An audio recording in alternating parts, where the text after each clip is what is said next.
eziningi ngibona nezinto zangilahlekela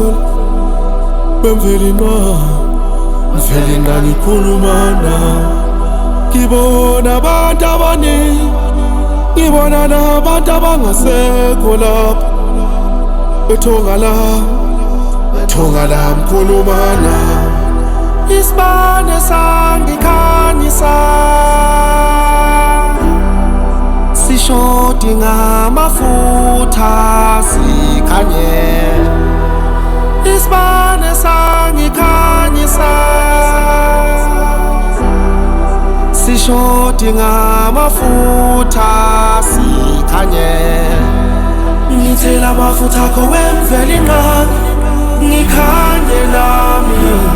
ngiqhoma amaphiko akho wemvelinqa ngindizele kude ngithela amafutha akho wemvelinqa ngikhanye nami ngiqhoma amaphiko akho wemvelinqa ngindizele kude Sehli Sambulu okubuhlungu ukuthi isibane sangikhanyisa mfoka Mthwazi iso kanye lese sangishisa njengoba ngimdwayidwa nje nginjena angisathuswa yilutho okwenzeka ngaphansi komthunzi welanga ngoba sengibone elikhulu ngeso lami lesithathu ngiphelelwa nawo uvalo sekukuncane kakhulu engikusabayo kodwa ngiyakusaba ukukhanya ngoba lo usuke ngikhanyisele angimazi yena ukuthi ukhanyisele ubani ngoba nelanga nalo liyafa ukushisa ngenkathi likhanyisela thina ingakho ngelinye ilanga liyowa liqoshwe izinkukhu